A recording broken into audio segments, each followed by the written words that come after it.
My wife confessed her darkest secret in Japanese, not knowing I was fluent. I should explain something about myself first. Most people who meet me assume I'm just another American businessman and with no particular interest in languages or cultures beyond my own. Clean-cut Midwestern accent, the kind of guy who blends into any corporate conference room. That's exactly how I've always preferred it. My fluency in Japanese isn't something I advertise. It's not on my LinkedIn profile. I don't mention it at dinner parties. It's simply a part of me that exists quietly, like knowing how to play piano or having a photographic memory for numbers. I learned Japanese during my 4 years teaching English in Osaka after college.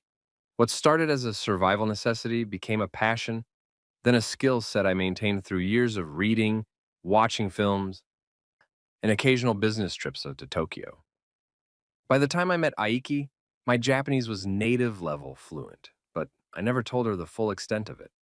Aiki was second generation Japanese American. Her parents immigrated before she was born. She grew up in California, speaking English at school and Japanese at home, the classic bilingual experience. Her Japanese was perfect, tinged with the formal politeness her parents had instilled. Mine was more colloquial, shaped by late night conversations in izakayas and the rough edged Tokyo dialect of my 20s. When we first started dating, she'd occasionally pepper conversations with Japanese phrases, charmed by my basic responses. I let her believe my knowledge was limited to pleasantries and restaurant orders.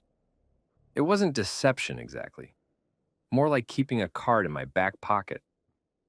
I enjoyed the small moments when she'd switch to Japanese with her parents, unaware that I understood every word of their concerns about her dating a white guy, their gradual warming to me, their approval of my respectfulness and steady career. We married 3 years ago in a ceremony that blended both cultures. Her father, Robert, gave a speech in Japanese that moved me deeply, praising my character, welcoming me as a son, expressing hope for grandchildren. Aiki translated for the American guests, but I'd already understood every word. I saw Robert's eyes meet mine during that speech, and I wondered if he suspected, but I never confirmed it. Our marriage was good. That's what made everything that followed so incomprehensible. We had routines, Friday night dinners at her parents' house, Saturday morning farmers market runs, Sunday evenings meal prepping for the week ahead. We talked about everything: career anxieties, future plans, the small irritations and larger joys of building a life together. We were trying for a baby. She worked as a graphic designer. I managed operations for a mid-sized tech company. We had a two-bedroom apartment in Seattle with a view of the Sound. Everything was normal until it wasn't. The change was subtle. Looking back, I can identify the markers, but in real time, they seemed like nothing. Aiki started going to the gym more frequently. She bought new clothes. She smiled at her phone in a way that seemed different from her usual social media scrolling. She was distracted during conversations, her responses delayed as though she was mentally elsewhere. I told myself these were positive changes. She seemed happier, more energized. I was glad. Then came the pregnancy announcement. We were in the kitchen on a Wednesday evening in late March. I was chopping vegetables for stir fry. She stood in the doorway, phone in hand, tears streaming down her face. My first thought was panic. Something terrible had happened. Then she held up the pregnancy test, and relief flooded through me. "We're pregnant," she whispered. I dropped the knife, crossed the kitchen in 2 steps, held her. We stood there together, her crying into my shoulder, me processing the magnitude of the moment. We were going to be parents. The thing we'd been trying for, hoping for, talking about in theoretical terms, it was real. "I can't believe it," she said. "I can't believe it's actually happening." We called her parents that night. Robert answered, and Aiki told them in Japanese, her voice breaking with emotion. I heard her mother crying in the background, Robert's deep, steady voice expressing joy and pride. They'd been waiting for this moment too. Over the next few weeks, Aiki threw herself into pregnancy preparation with characteristic intensity. She bought books, downloaded apps, started tracking every detail, symptoms, measurements, milestones. She scheduled her first OB appointment for early April. I went with her, held her hand during the ultrasound, stared at the grainy black and white image that was somehow our child. 8 weeks, the doctor said. Due date looks like early November. We drove home in a daze, stopped for ice cream, made plans, started thinking about names and nurseries and all the ways our lives were about to change. I was happy. Genuinely, completely happy. That night, Aki fell asleep early, exhausted from first trimester fatigue. I stayed up late in the living room, scrolling through parenting websites, trying to wrap my head around fatherhood. At some point, her phone buzzed on the coffee table. She'd left it there when she went to bed. I glanced at it reflexively. The notification preview showed a text from someone named Matt. Can't wait to see you tomorrow. I stared at the message. Matt. I knew a Matt from Aiki's work, a freelance photographer she'd collaborated with on a few projects. They'd gotten coffee a couple times to discuss creative direction. She'd mentioned him casually, the way you mention any professional acquaintance. Can't wait to see you tomorrow. It was probably innocent, a work meeting, but something about the phrasing felt off. The intimacy of can't wait, the lack of context or project details. I picked up her phone. No password. We'd always kept our phones accessible to each other, a mutual transparency we'd agreed on early in our relationship. I opened her messages. The thread with Matt went back months. I scrolled upward, my stomach tightening with each swipe. The early messages were indeed work-related, discussions about photo concepts, lighting, deadlines. Then, around January, the tone shifted. Compliments, inside jokes, messages sent late at night. By February, they were meeting for drinks after work sessions. The texts became more frequent, more personal. She told him things about herself she'd never told me. Childhood memories, fears, dreams. He responded with similar vulnerability. I scrolled faster, my heart hammering. March. The messages from March were different. Last night was incredible. I can't stop thinking about you. When can I see you again? I sat there, phone in hand, the ice cream we'd bought earlier curdling in my stomach. My wife was having an affair, had been having an affair for months, while we were trying to get pregnant, while we were building a future. I put the phone down, stood up, walked to the bedroom. Aiki was sleeping peacefully, one hand resting on her still flat stomach. I stood in the doorway, watching her breathe, trying to reconcile the woman I knew with the messages I'd just read. I didn't confront her, not then. Instead, I went back to the living room, opened my laptop, and started taking screenshots of every message. I created a folder on my hard drive, labeled it documentation. I worked methodically, capturing evidence, noting dates, building a timeline. By the time I finished, it was 3 in the morning. I'd gone through her entire message history with Matt.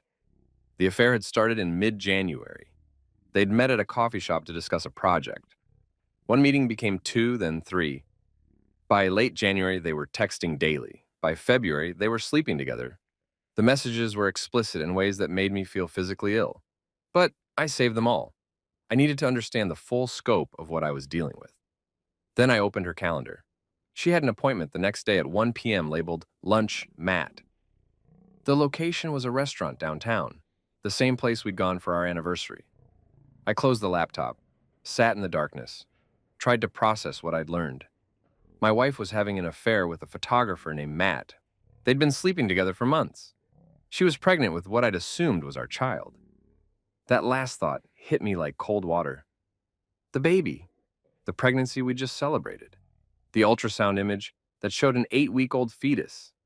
8 weeks meant conception in early February, right in the middle of her affair with Matt. I opened the laptop again, checked her calendar against the message timestamps.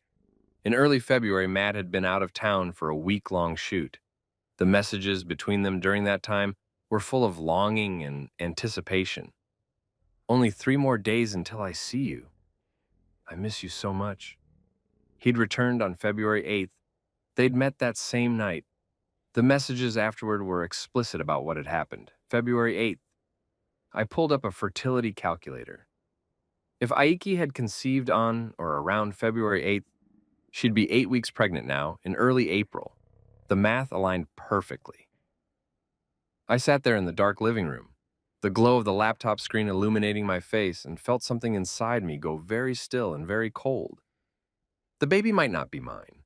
The child we just celebrated, the future we just started planning, it might all be based on a lie. I needed to know for certain, but I couldn't ask directly. Not yet. I needed more information. I needed to understand the full situation before I made any moves.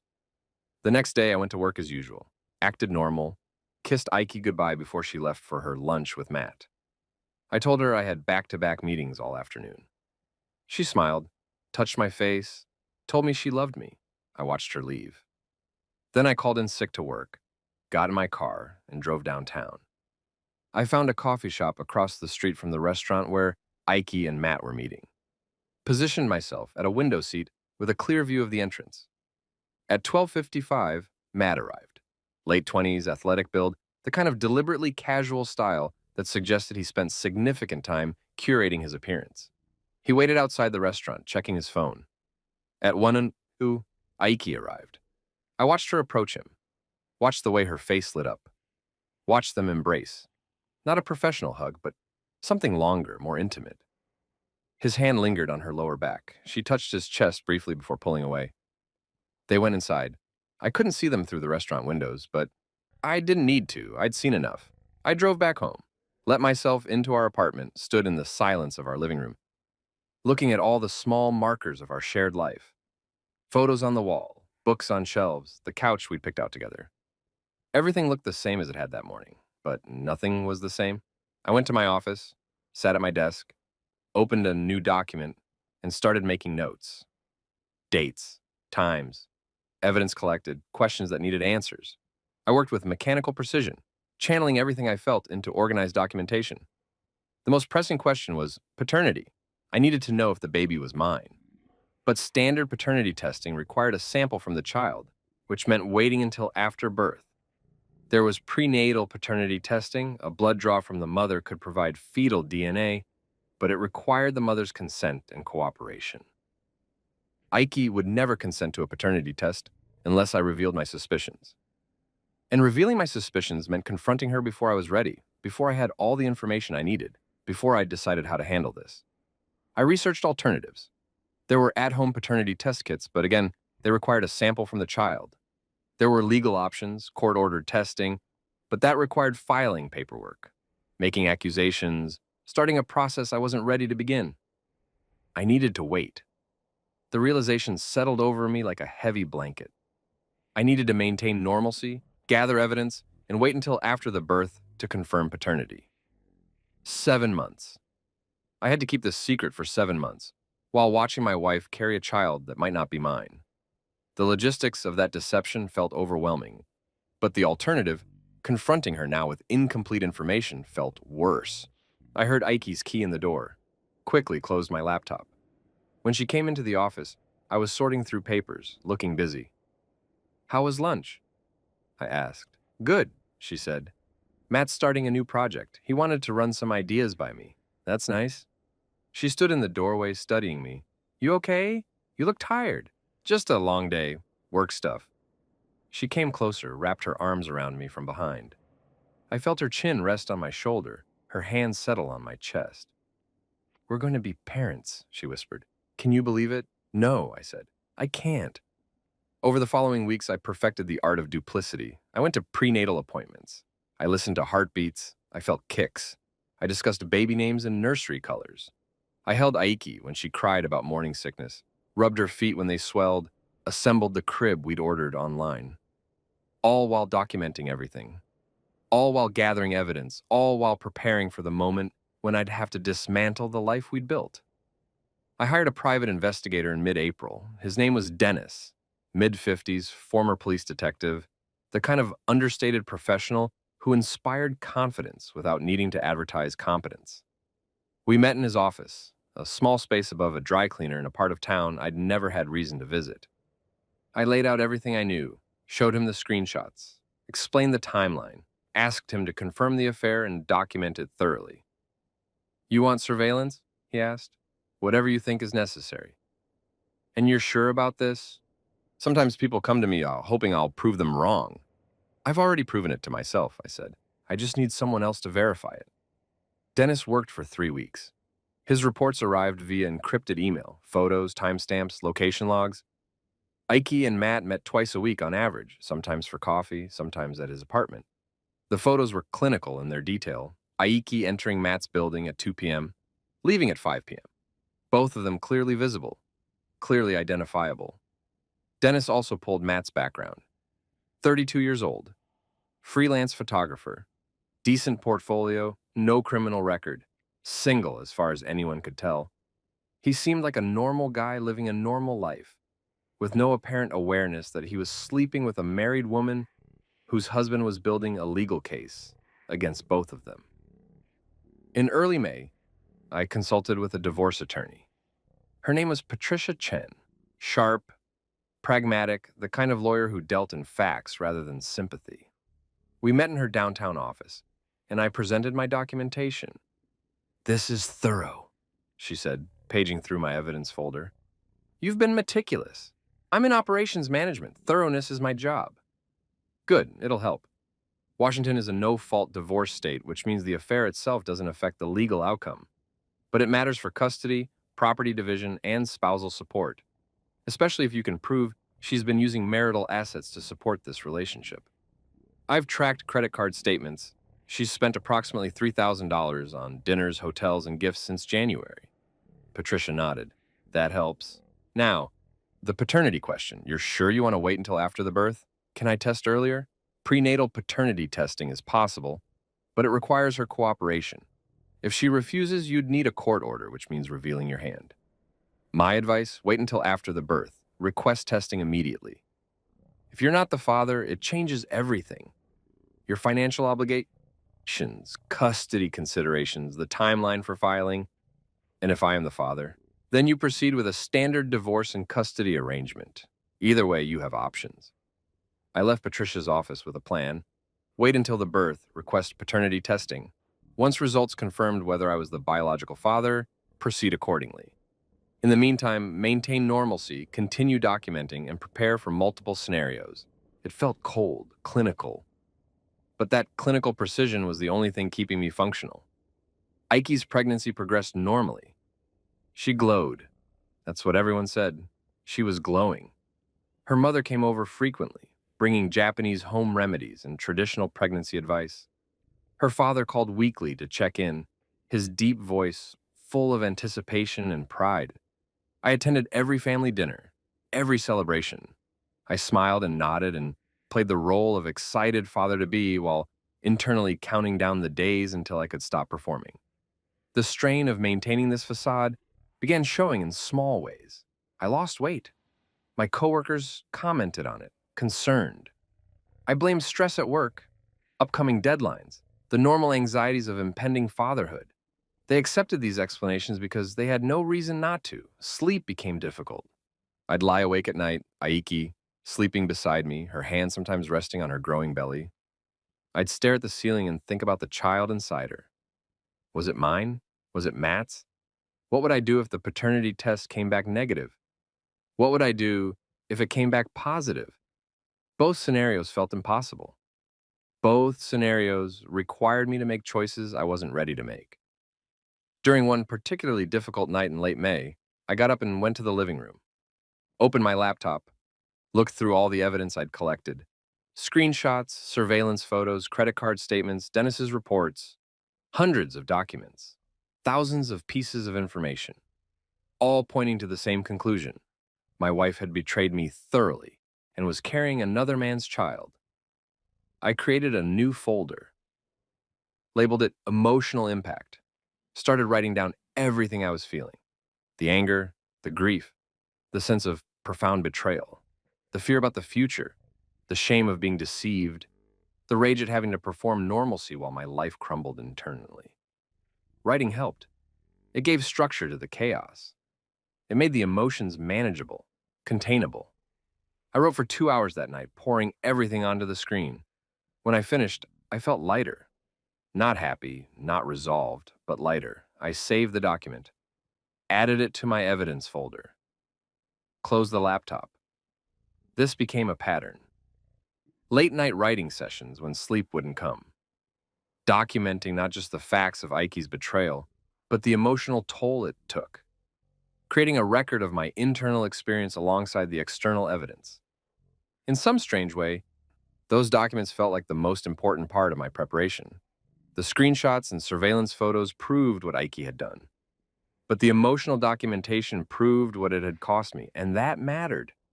That would matter when this was all over, and I needed to remember why I'd made the choices I'd made. In June, something happened that nearly derailed my careful control. We were at her parents' house for dinner. Aiki was 16 weeks pregnant, just starting to show. Her mother had prepared a feast, traditional Japanese dishes that filled the house with familiar scents. We sat around the table, her parents asking questions about the pregnancy, offering advice, sharing stories about Aiki's own birth. After dinner, Aiki excused herself to use the bathroom. Her mother went to the kitchen to prepare tea. I was alone in the dining room with Robert. He looked at me for a long moment, then spoke in Japanese. "You understand more than you let on, don't you?" I froze. His expression was neutral, but his eyes were sharp. I'd been so careful. I hadn't given any indication that I understood the Japanese conversations happening around me. But Robert was perceptive. He'd always been perceptive. I could have lied, should have lied. But something about the directness of his question, the privacy of the moment, made me answer honestly. "Yes," I replied in Japanese. "I understand everything." He nodded slowly. "I thought so. I've watched you during our conversations. You react to things before Aiki translates. Subtle things, timing, facial expressions. I learned Japanese when I taught in Osaka.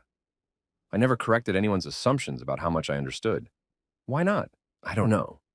It started as an oversight, then it became useful. People say things around you when they think you don't understand." Robert studied me. "And has anyone said things around you that you weren't meant to hear?" The question hung in the air. I could feel the weight of it. Robert was asking something specific. He suspected something, but what? And how much did he know? "Not from your family," I said carefully. "Everyone in this house has only ever been kind to me. But from Aiki?" I met his eyes, saw the concern there, the knowing. "I haven't heard Aiki say anything in Japanese that troubles me," I said. It was technically true. Her affair had been conducted in English. Her betrayal had been documented in English text messages and English conversations. The Japanese language had remained, in this situation at least, untainted. Robert continued looking at me. Then he nodded, seeming to accept my answer. But something in his expression suggested he knew there was more to the story. "My daughter is lucky to have you," he said. "You're a steady man. Patient, that's rare. I try to be. Patience is important in marriage, but it has limits. Even patient men have breaking points."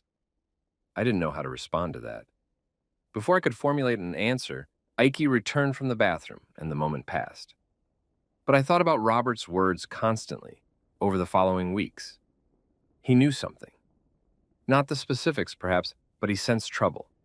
His comment about breaking points felt like both a warning and an acknowledgement, an understanding that whatever I was enduring, I had his support. That conversation shifted something in me. I'd been so focused on documenting evidence and preparing legal strategy that I'd isolated myself emotionally. But Robert's perception reminded me that I wasn't alone. When the truth came out, I'd have allies. The realization was both comforting and terrifying. Comforting because it meant support. Terrifying because it meant the deception would impact more people than just Aiki and me. Her parents would be devastated. The family dynamics would shatter. The consequences would ripple outward in ways I couldn't fully predict or control. But that wasn't my fault. That was Aiki's doing. She'd made choices that would hurt everyone who loved her. I was just the one who'd have to reveal those choices. In July, Aiki announced she wanted to have a baby shower. Her friends offered to plan it. I watched the preparations with detached interest. Invitations, decorations, games, gift registries. The shower was scheduled for late August, when she'd be 30 weeks along. The event itself was surreal.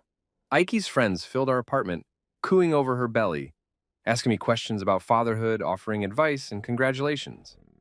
I smiled, thanked everyone, opened gifts, assembled a mental catalog of items I'd never use, bottles and onesies, and blankets purchased by people who had no idea the celebration was built on deception. Matt wasn't at the shower, but I knew from Dennis's surveillance reports that Aiki had seen him the day before, 2 hours at his apartment in the afternoon. She'd come home glowing, attributing her good mood to pregnancy hormones. I excused myself halfway through the shower, claiming I needed to take a work call. Instead, I sat in my car in the parking garage, hands gripping the steering wheel, breathing slowly and deliberately until the rage passed. One of Aiki's friends, a woman named Jessica, who I'd met several times, found me there 20 minutes later. "You okay?" she asked, tapping on the window. I rolled it down. "Yeah, just needed some air." Baby showers can be overwhelming, especially for dads, all that pink and pastel. She smiled sympathetically. "It's a lot," I agreed. "You're going to be a great father," Jessica said. "I can tell. You're so attentive with Aiki, so supportive." I nodded, didn't trust myself to speak. "I'm heading back up," Jessica said. "You coming?" "In a minute." She left. I sat in the car for another 10 minutes, composing myself, rebuilding the facade. Then I went back to the apartment and played my role for another 3 hours until everyone finally left. That night, after we'd cleaned up, Aiki came to bed glowing with happiness. "That was perfect," she said. "Everyone was so generous and they all love you. Jessica told me you're going to be an amazing dad." Did she? She did, and she's right. Aiki turned to face me, her hand on my chest. "I'm so lucky. We're so lucky. This baby's going to have the best father." I looked at her, saw genuine emotion in her eyes, genuine happiness, and felt nothing but cold calculation. "We should sleep," I said. "You must be exhausted." She kissed me. I didn't respond, just turned off the light. By late August, Aiki was 32 weeks pregnant. The baby was due in early November. I'd been living with the knowledge of her affair for 5 months. 5 months of performing normalcy. 5 months of documenting evidence and preparing for the confrontation that would eventually come. I was exhausted. Not physically, though the stress had affected my sleep, my appetite, my general well-being, but emotionally. Maintaining the facade required constant vigilance. Every conversation was a performance. Every moment of intimacy felt like a betrayal of myself. I started seeing a therapist in September. Not to discuss the affair. I wasn't ready to articulate that out loud yet. But to process what I was experiencing. The anger, the grief, the strange dissociation that came from living a double life. Her name was Dr. Sarah Brennan. Mid-40s, calm demeanor, the kind of professional presence that made confession feel safe. I told her I was struggling with work stress, that my wife was pregnant and I was feeling overwhelmed by impending fatherhood. All true in a limited sense. "It's normal to feel anxious about becoming a parent," Dr. Brennan said during our second session. "But I'm sensing there's something more you're not saying." "I'm fine. You don't seem fine. You seem like someone carrying a significant burden." I looked at her, considered what it would mean to tell the truth. Finally said, "I'm dealing with something in my marriage, something I can't talk about yet. But it's affecting everything." "Does your wife know you're struggling?" "No." "Do you want her to know?" "Not yet." Dr. Brennan studied me. "That must be very isolating." "It is.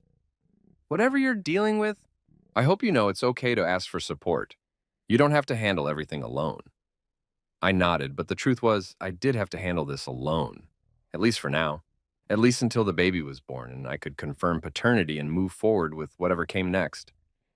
Over the next few sessions, Dr. Brennan helped me develop coping strategies, breathing exercises for when the anger became overwhelming, journaling techniques for processing complex emotions, mindfulness practices for staying present instead of catastrophizing about the future. None of it addressed the root problem.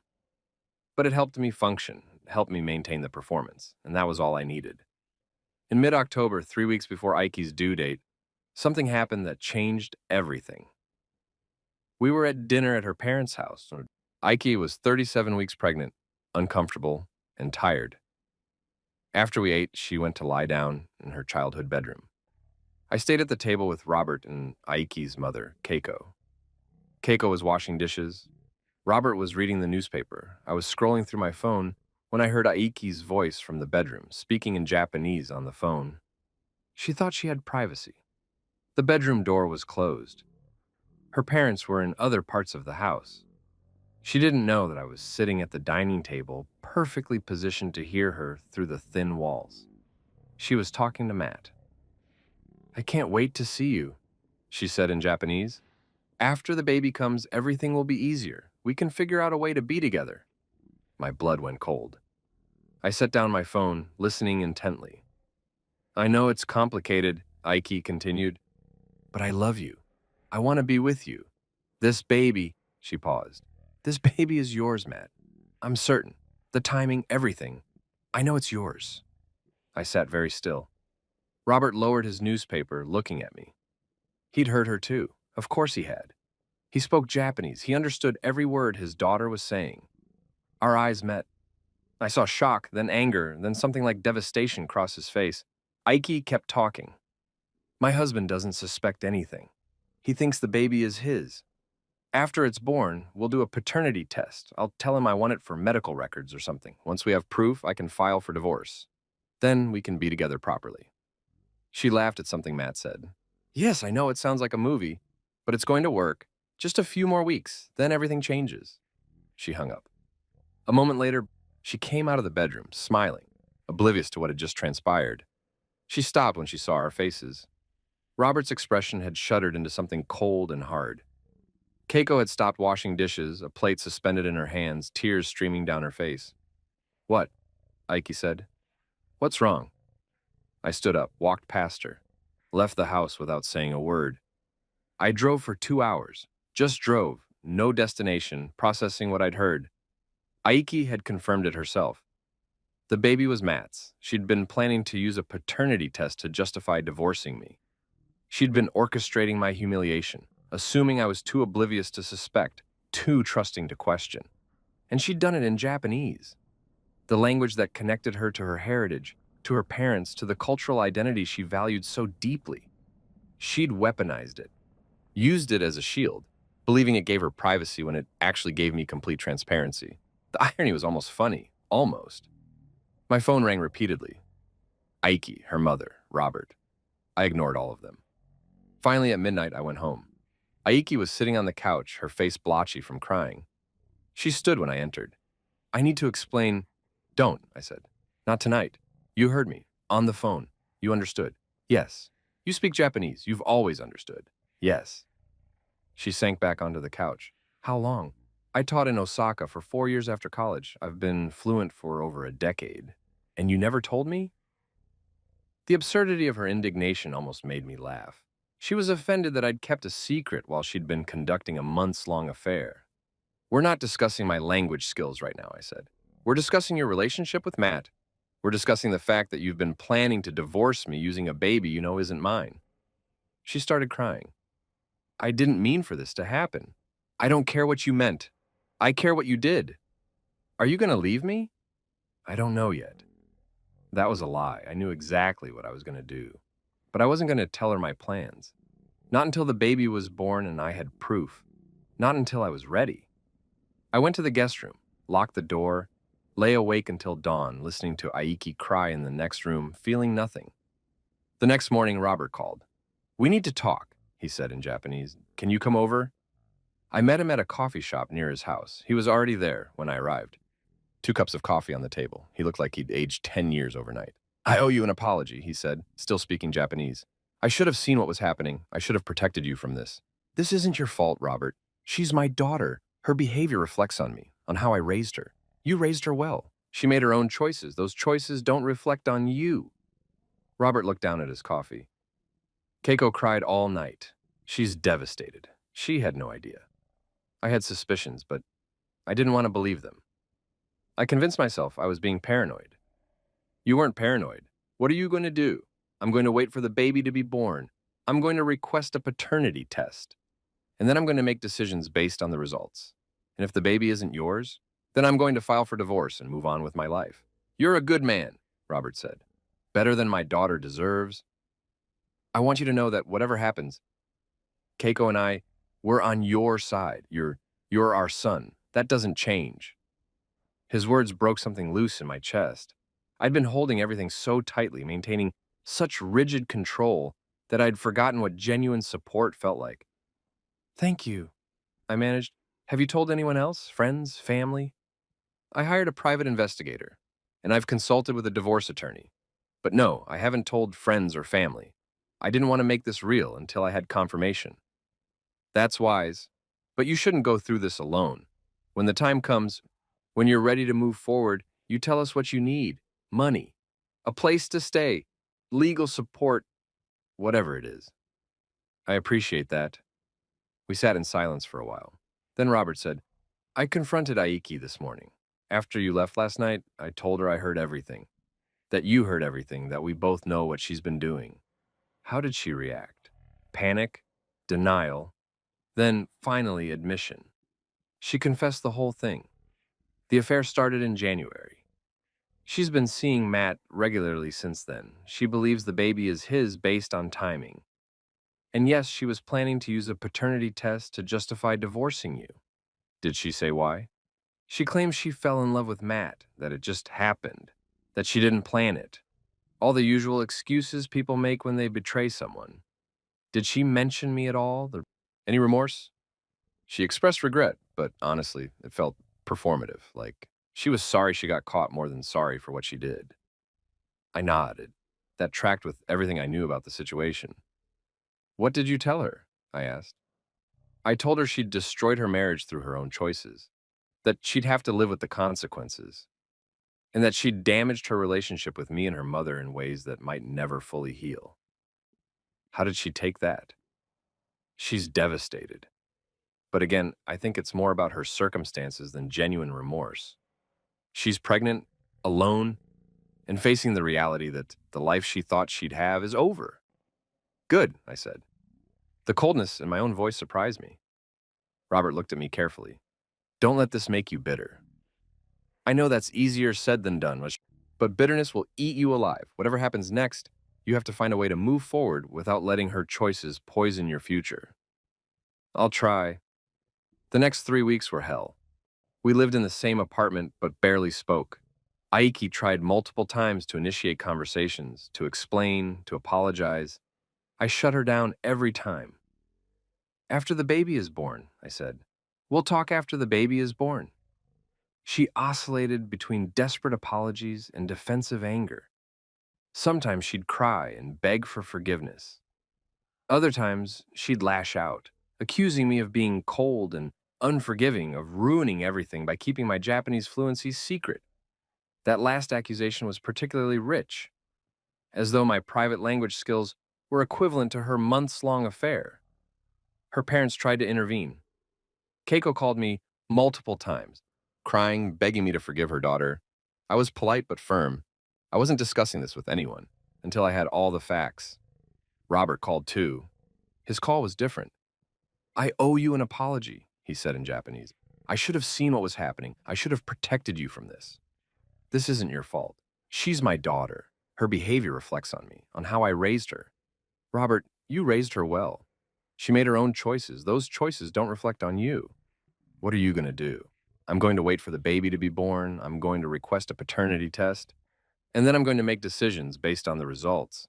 And if the baby isn't yours, then I'm going to file for divorce and move on with my life. You're a good man, Robert said. Better than my daughter deserves. I didn't respond to that. Aiki went into labor on November 3rd, 2 days before her due date. Her water broke at 3 a.m. I drove her to the hospital, checked her in, stayed by her side through 18 hours of labor. I held her hand. I breathed with her. I supported her through every contraction. Not because I loved her, but because there was a baby being born, and that baby didn't deserve to enter the world surrounded by conflict. The baby, a girl, was born at 9:47 p.m. on November 3rd. 7 pounds, 4 ounces. Healthy lungs, perfect APGAR scores. The nurses cleaned her, wrapped her in a blanket, placed her in Aiki's arms. Aiki looked down at her daughter with tears streaming. She's perfect, she whispered. I looked at the baby. Dark hair, small features. Too early to tell who she resembled. She could have been anyone's child. What should we name her? Aiki asked. You choose, I said. She named her Emma. A compromise name. Neither too Japanese nor too American. A name that could belong to anyone. The nurses asked if I wanted to hold her. I said no. Aiki looked devastated, but she didn't argue. That night, after Aiki and Emma were settled in the recovery room, I spoke to one of the OB nurses privately. I need to arrange a paternity test, I said. She looked surprised but recovered quickly. We can coordinate that. Do you want it done before discharge? Yes, as soon as possible. I'll have the pediatrician come talk to you. The pediatrician was a woman in her 50s named Dr. Morrison. She explained the process, a simple cheek swab from me and from Emma, sent to a lab, results in 3 to 5 business days. Does the mother need to consent? I asked. Legally, no. You're listed as the father on the birth certificate. You have the right to request testing. Then let's do it. They did the swabs that night. Emma didn't even wake up during the process. Dr. Morrison labeled everything, packaged it, sent it to the lab with a rush order. Results by Monday, she said. It was Thursday night. I had 4 days to wait. Aki noticed my absence. I wasn't holding Emma. I wasn't cooing over her. I was civil but distant, present in body but detached emotionally. Talk to me, Ike said on Friday morning. Please, I know you're angry, but she's here. Our daughter's here. Can't we at least... I requested a paternity test, I said. She went pale. What? I requested a paternity test. Results come back Monday. Why would you... You can't just... I can, and I did. She's your daughter. Maybe. We'll know for sure in a few days. Aiki started crying. I know I messed up. I know I hurt you. But please don't take this out on Emma. She doesn't deserve... I'm not taking anything out on anyone.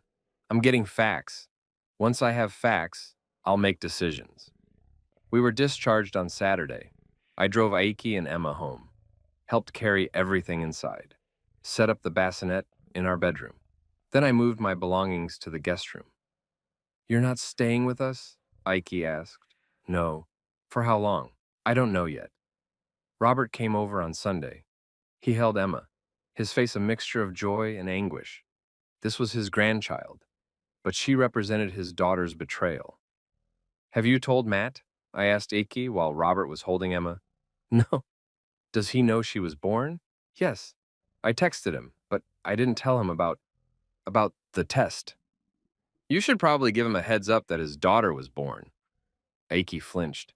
Don't say it like that. How should I say it? She didn't answer. Monday morning, I took the day off work. Sat in the guest room, laptop open, waiting for the email from the lab. It arrived at 11:23 a.m. I opened the attachment. Read the results. Read them again. Let the information settle. The test confirmed I was not Emma's biological father. Probability of paternity, 0.04%. I sat there staring at the screen, feeling the last bit of uncertainty dissolve. I'd known logically, intellectually, for months, but there was always that small voice suggesting maybe I was wrong. Maybe the dates didn't align the way I thought. Maybe there was some explanation. There wasn't. Emma wasn't mine. I printed the results, put them in a folder, walked to the living room where Aiki was nursing Emma on the couch. Results came in. I said. She looked up, her face draining of color. And? I handed her the printout. She read it, tears spilling immediately. I'm sorry, she whispered. I'm so sorry. I need you to leave. What? I need you to pack a bag and go stay with your parents. I need space to figure out my next steps. But Emma, she's only 4 days old. Take her with you. You're breastfeeding anyway. She needs to be with her mother. Where will you go? I live here. This is my apartment. You're the one leaving. For how long? I don't know. I'll call you when I've made decisions. Aiki called her father. 30 minutes later, Robert arrived. He helped her pack, loaded baby gear into his car. I watched from the doorway as he carried Emma's car seat out, as Aiki gathered diapers and clothes and all the paraphernalia of new parenthood. Before they left, Robert approached me, spoke quietly in Japanese. What do you need from me? Nothing, just take care of them. I mean for you, what do you need? Do you need a place to stay, money, legal help? I have a lawyer. I have a plan. I'm fine. You're not fine, but no one would be fine after this. I will be, eventually. Robert pulled me into a brief, firm hug. You call me if you need anything. I mean it. You're still my son, regardless of what happens with Aiki. That nearly broke me, but I held it together until they left. Then I sat in the silence of my empty apartment and let myself feel everything I'd been suppressing for 7 months. The rage came first. Pure, undiluted fury at Aiki for what she'd done, for the months of deception, for the baby that wasn't mine, for the future she'd stolen. I paced the apartment, hands shaking, breathing ragged, letting myself feel the full weight of the betrayal. Then came the grief, deep, overwhelming sadness for the life I'd thought I was building, the child I'd thought was mine, the marriage I'd believed in, the trust that had been shattered beyond repair. Then finally came relief. The performance was over. I could stop pretending. I could start rebuilding. I called Patricia Chen the next morning. The paternity test came back, I said. I'm not the father. Okay, that changes things significantly. Where's your wife now? Staying with her parents. Good. That gives you time to prepare. Here's what I recommend. File for divorce immediately, citing the adultery and paternity fraud. Request that she be held financially responsible for any expenses related to the pregnancy and birth that you covered. Request full reimbursement of marital assets spent on the affair. And make it clear you have no financial obligation to the child. What about custody? You have no custody obligations or rights. Emma isn't your child. You're not on the birth certificate as the legal father. We can contest that based on the paternity test. Actually, I am on the birth certificate. They listed me as the father at the hospital. Patricia paused. That complicates things, but we can get it amended. The paternity test proves you're not the biological father. We'll file to have your name removed and request that the biological father be identified and added. His name is Matt Devereaux. I have his information. Perfect. We'll include that in the filing. Over the next week, Patricia prepared all the necessary paperwork. I provided her with everything: screenshots of messages, surveillance photos, credit card statements, the paternity test results. She compiled it into a comprehensive divorce petition that laid out the full extent of Aiki's deception. This is one of the most thorough documentation packages I've seen, Patricia said. It's going to be very difficult for her to contest any of this. Good. One thing to prepare for. She might try to argue for spousal support based on your income disparity, but given the circumstances, the affair, the paternity fraud, I think we can successfully fight that. I want to make sure Emma is taken care of, I said. I don't want the kid to suffer because of her mother's choices. That's admirable, but legally, you have no obligation. The biological father will be responsible for child support. Has anyone told Matt yet? That's not our responsibility, but it's going to come out when we file. He'll be named in the documents. I thought about Matt, 32-year-old freelance photographer who'd been sleeping with a married woman for 10 months, who was now, whether he knew it or not, a father. Let him find out from Aiki, I said. It's her mess to explain. Patricia filed the divorce petition on November 15th. Aiki received the papers 2 days later. She called immediately, hysterical. You can't do this. We can work through this. Please. There's nothing to work through, I said. You lied to me for 10 months. You got pregnant with another man's child while we were trying to start a family. You were planning to divorce me and use the baby as leverage. There's no coming back from that.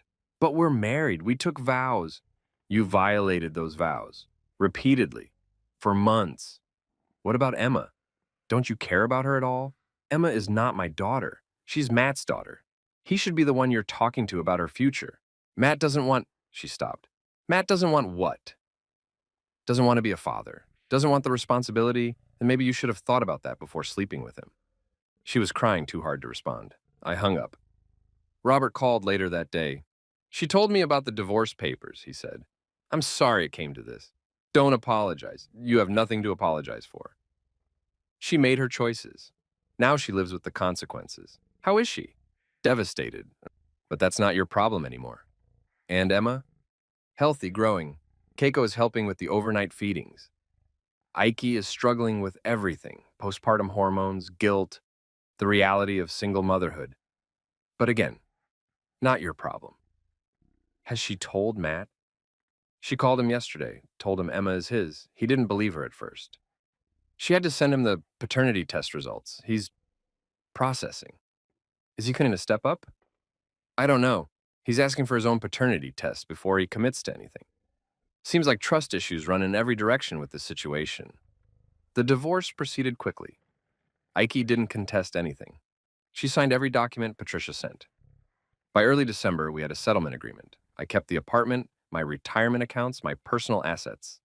Aiki kept her car, her personal belongings, and returned to living with her parents. No spousal support, no shared custody of Emma, clean separation. The hardest part was updating the birth certificate. Patricia filed a motion to have my name removed and Matt's name added. It required Matt's cooperation. He had to agree to be named as the legal father. According to Robert, Matt was resistant at first. He'd wanted nothing to do with Emma. But Ike pushed. Her parents pushed. Eventually, he agreed to a paternity test, which confirmed he was the biological father. In January, the court amended Emma's birth certificate to reflect reality. I was no longer connected to her legally. I'd never been connected to her biologically. She was simply a child I'd briefly intersected with during the worst period of my life. Through all of this, I continued therapy with Dr. Brennan.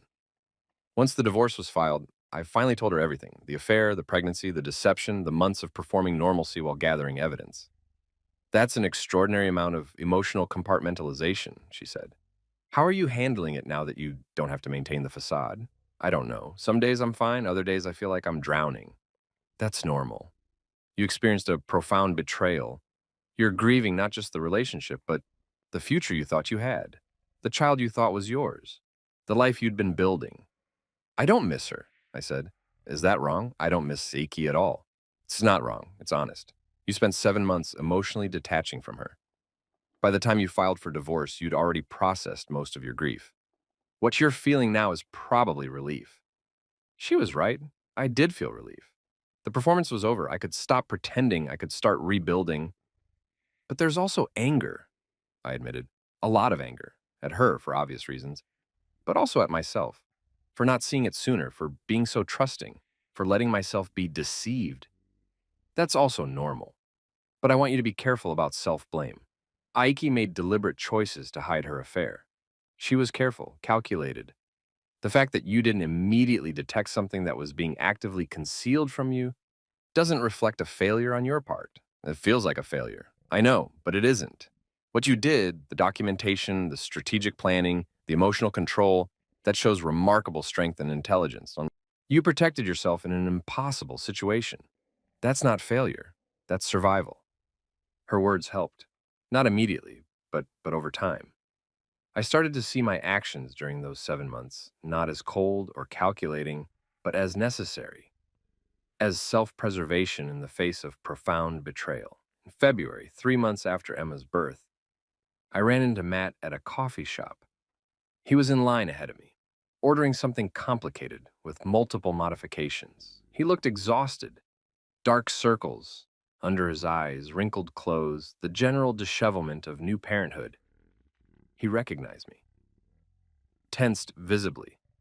We hadn't spoken since everything came out. Can we talk? He asked. I don't think we have anything to discuss. 5 minutes, please. Against my better judgment, I agreed. We took our coffees to a corner table. I wanted to apologize, Matt said. I know that doesn't fix anything, but I need to say it. I didn't know Aiki was married when we first got involved. She told me she was separated. By the time I found out the truth, we were already involved, and I made bad choices. I'm not proud of it. I looked at him, tried to find anger, but mostly felt tired. She told you she was separated? Yes, for the first month. Then she admitted she was still living with you, but said the marriage was over, you just hadn't filed yet. I believed her because I wanted to. That's my fault. Did you know about the pregnancy? Not at first. She told me in April, said she wasn't sure who the father was. I thought there was a chance it was yours. I didn't push for answers because I was a coward. And now? Now I'm a father. Emma is my daughter. Ike and I aren't together. We tried for a few weeks after you filed, but it didn't work. Too much guilt, too much damage. So now I'm figuring out co-parenting with someone I barely know while dealing with my own guilt about how we got here. That sounds hard. It is. But I deserve it. You didn't deserve any of this. And I'm sorry I contributed to it.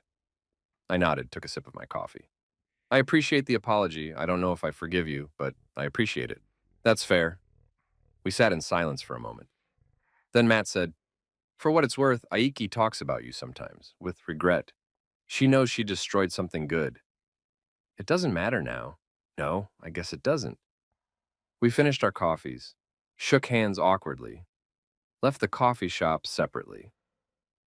I thought about that conversation for days. Matt had apologized, taken responsibility, and expressed genuine remorse.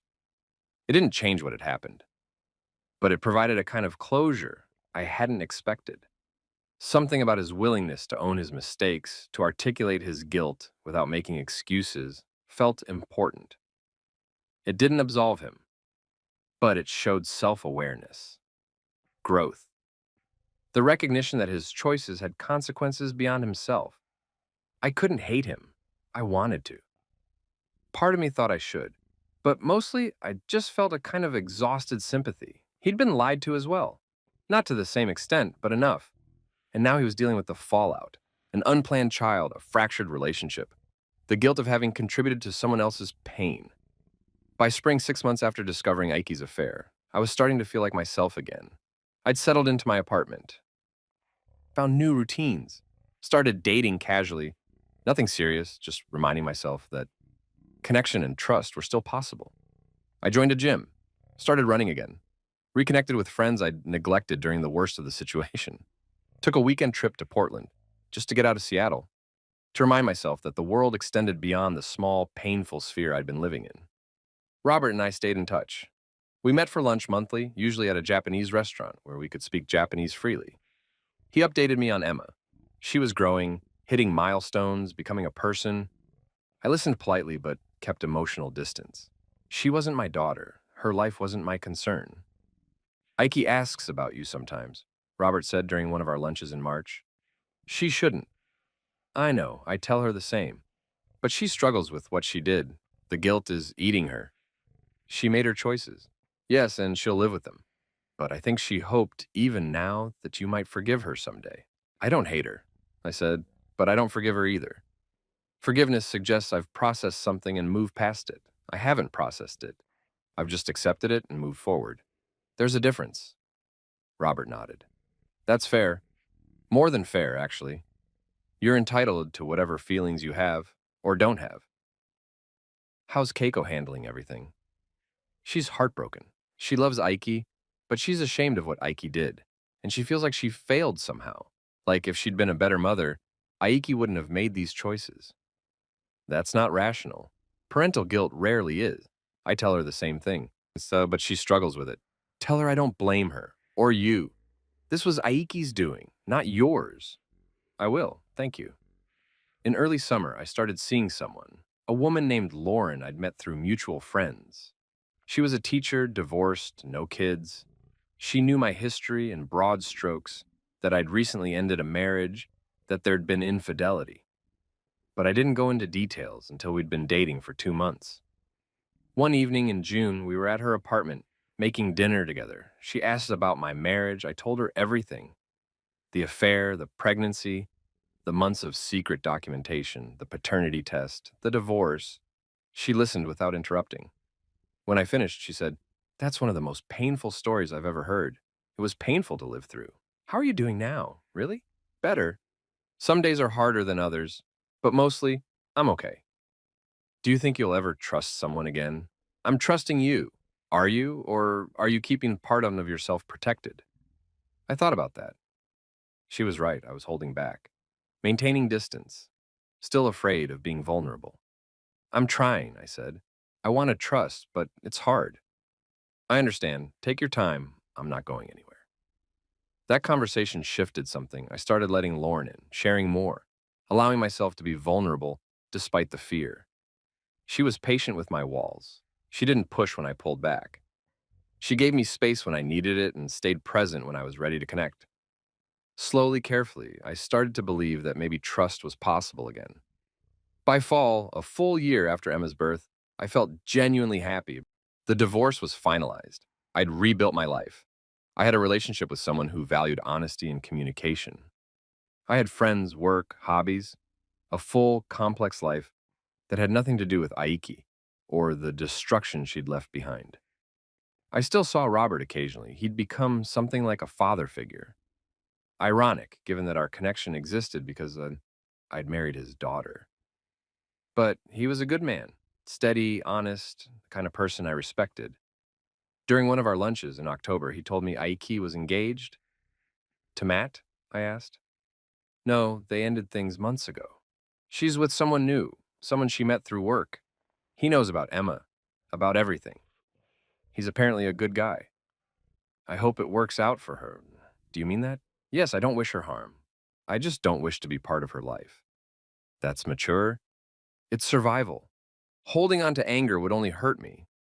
She made mistakes. She's dealing with the consequences. I'm moving forward. That's all I can do. Robert smiled. You're a better person than most would be in your situation. I'm just trying to be a person who doesn't let someone else's choices define the rest of my life.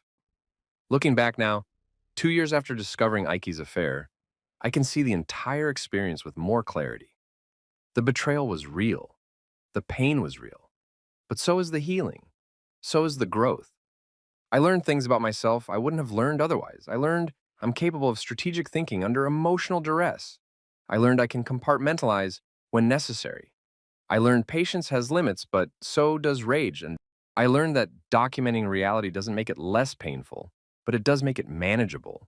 I learned that family isn't always about blood. Robert remained in my life not because he had to, but because he chose to. That meant something. I learned that trust is fragile, but not impossible. Lauren and I are still together. We've talked about marriage, about children, about building something real and lasting. It scares me. But I'm willing to try. I learned that closure isn't always a dramatic moment. Sometimes it's just waking up one day and realizing you haven't thought about the person who hurt you in weeks. It's finding yourself genuinely happy and surprised by it. It's letting go not because you've forgiven, but because holding on stops serving you. Emma is 2 years old now. I've never met her. I've seen pictures. Robert occasionally shows me photos on his phone. Proud grandfather that he is. She looks like Aiki. Dark hair, bright eyes, curious expression. She's loved. That's what matters. Matt is apparently a decent father. He and Aiki co-parent civilly. He has Emma every other weekend. Pays child support, shows up to birthdays and holidays. He's doing the work. I respect that, even though I don't particularly want to think about him. Aiki is engaged to someone named David. They're planning a small wedding next spring.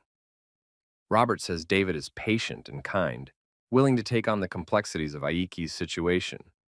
I hope he knows what he's getting into. I hope she's learned from her mistakes. I hope they're happy, genuinely. As for me, I'm rebuilding. That's what this whole experience taught me, that you can rebuild. That catastrophic destruction doesn't mean permanent devastation. That you can take the pieces of what was supposed to be your life and construct something entirely new. My Japanese fluency is no longer a secret. Lauren knows, my friends know. I use it when it serves me, work trips to Tokyo, helping Robert when he needs translation, connecting with Japanese colleagues. It's just a skill now, not a hidden weapon or source of painful irony. Sometimes I think about the moment I overheard Aiki on the phone, speaking in Japanese about the baby being Matt's. The moment everything became undeniable. That conversation changed my life. Not because of what she said, I'd already known the truth, but because it forced me to stop documenting and start acting. There's a strange power in language, and in understanding something you're not supposed to understand, in holding knowledge that others assume is hidden. My fluency in Japanese gave me that power, but it also gave me pain. The language that helped me connect with Aiki's family also revealed her betrayal. I don't regret learning Japanese. I don't regret keeping it private. I don't regret any of the choices I made during those 7 months of careful documentation and strategic planning. I did what I needed to do to protect myself and ensure I had all the information before making life-altering decisions. Would I have preferred to never experience the betrayal in the first place? Of course, but I don't get to choose what happens to me. I only get to choose how I respond. I chose methodical preparation over reactive anger. I chose evidence over emotion. I chose patience over immediate confrontation. Those choices served me well. They gave me control in a situation designed to strip me of control. And now, 2 years later, I have a life I'm proud of. A relationship built on honesty, work I find meaningful, friendships I value, peace of mind that comes from knowing I handled an impossible situation with integrity. The story I tell people, when they ask about my divorce, is simple. We grew apart, wanted different things, ended things amicably. That's easier than explaining the full truth. easier than reliving the betrayal. Most people don't need the details, they just need to know I'm okay now. And I am okay, more than okay. I'm happy, genuinely, surprisingly happy. Sometimes I wonder what would have happened if I'd confronted Aiki immediately when I first discovered the affair. If I demanded answers in March instead of waiting until November, would anything have changed? Would she have ended things with Matt? Would she have convinced me the baby was mine? I'll never know. But I'm glad I didn't take that path. The methodical approach gave me power. It gave me time to process independently. It gave me control over the narrative and the timeline. Some people might call what I did cold, calculating, cruel even, to let Aiki believe everything was fine for 7 months while I gathered evidence against her. But I call it self-preservation. I call it strategic. I call it ensuring I had every fact before dismantling my life. Aiki made choices that destroyed our marriage. I made choices that protected myself from further destruction. We're both living with the consequences of our respective decisions. The Japanese language, which once connected me to her family and helped me navigate a bilingual marriage, is now just a tool I use. It's not loaded with emotional weight anymore. It's not a symbol of betrayal. It's just a language. Robert and I still meet for lunch, still speak Japanese, still maintain the relationship we built despite everything. That's important to me. It suggests that good things can survive even catastrophic circumstances. That family can transcend biology and marriage and legal documents. Lauren asks sometimes if I think about Emma, if I wonder what she's like, if I feel any paternal connection despite the paternity test results. The honest answer is no. Emma is a child whose life intersected with mine briefly during a traumatic period. I hope she's happy. I hope she's healthy, but she's not mine, and I don't feel responsible for her. That might sound harsh, but it's the truth. And I've learned that honesty with myself, with others, is the only sustainable foundation for moving forward. Dr. Brennan and I still meet monthly. Our sessions now focus less on processing trauma and more on maintaining wellness, on building healthy relationships, on recognizing patterns that might indicate I'm slipping back into defensive behaviors. You seem lighter, she said during our last session, less burdened. I feel lighter. What changed? I stopped carrying anger. I stopped revisiting the betrayal. I stopped asking myself what I could have done differently. None of that serves me, so I let it go. That's significant growth. It's survival. I couldn't keep living in that pain. So I chose something else. And what did you choose? This. The life I have now. The person I'm becoming. The future I'm building with Lauren. All of it. I chose to move forward instead of staying stuck. That choice, to move forward, is what defines me now. Not the betrayal, not the months of deception, not the divorce. The choice to rebuild. I'm 38 years old. I have a career I'm good at. A relationship that fulfills me. Friends who support me. Family, Robert, Keiko, who consider me their own despite the legal dissolution of my marriage to their daughter. I have peace, clarity, hope for the future.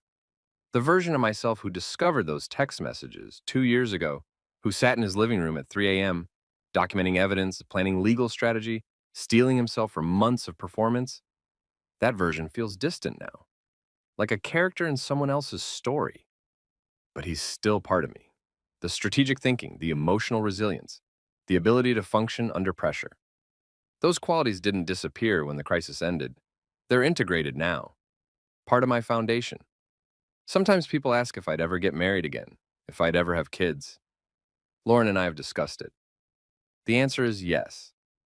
Tentatively, carefully, with full awareness of the risks. But yes, because the alternative, letting Aiki's betrayal permanently close me off from connection and family, would be letting her choices define my future. And I refuse to give her that power. She made her mistakes. I processed them. I moved on.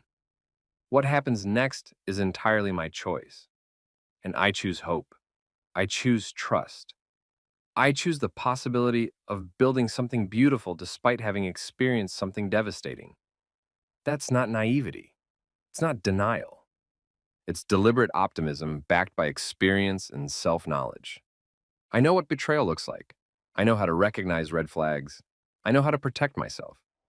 But I also know that not everyone is Aiki, that not every relationship is doomed, that happiness is possible even after catastrophic loss. Lauren knows all of this. She knows my history. She knows my fears. She knows the walls I've built and the effort it takes to dismantle them. And she's patient. She's honest. She's willing to do the work alongside me. That's rare. That's valuable. That's worth the risk. So here I am, 2 years after my world imploded, building something new. The apartment is mine, the furniture is different, the routines have changed, but the foundation, honesty, communication, self-respect, that's solid. I see my ex-wife occasionally. Seattle isn't that big. We've run into each other at the grocery store, at the farmer's market, once at a restaurant where she was having dinner with David. We nod politely, sometimes exchange brief pleasantries, but there's nothing there anymore. No anger, no longing, no residual attachment, just neutral acknowledgement of shared history. She looks different now, older maybe, or just different. The woman I married feels like a stranger when I see her. I can't reconcile the person she was, or the person I thought she was, with the person who betrayed me so thoroughly. So I don't try. I just accept that people are complex, capable of both profound love and profound deception, and that sometimes those contradictions exist in the same person. I've learned that relationships require more than love. They require trust, honesty, consistent action. They require both people showing up authentically, communicating clearly, addressing problems before they metastasize into betrayals. Ike and I didn't have that. Maybe we never did. Maybe the foundation was always shakier than I realized. Maybe I missed warning signs because I wanted to believe in the life we were building. Or maybe she just made choices that had nothing to do with the quality of our relationship. Maybe her affair wasn't about me at all. Maybe it was about her own insecurities, her own desires, her own inability to communicate what she needed. I'll never know for certain, and I've stopped trying to understand. Some questions don't have satisfying answers. Some betrayals can't be explained in ways that bring closure. So I focus on what I can control, my own choices, my own growth, my own future.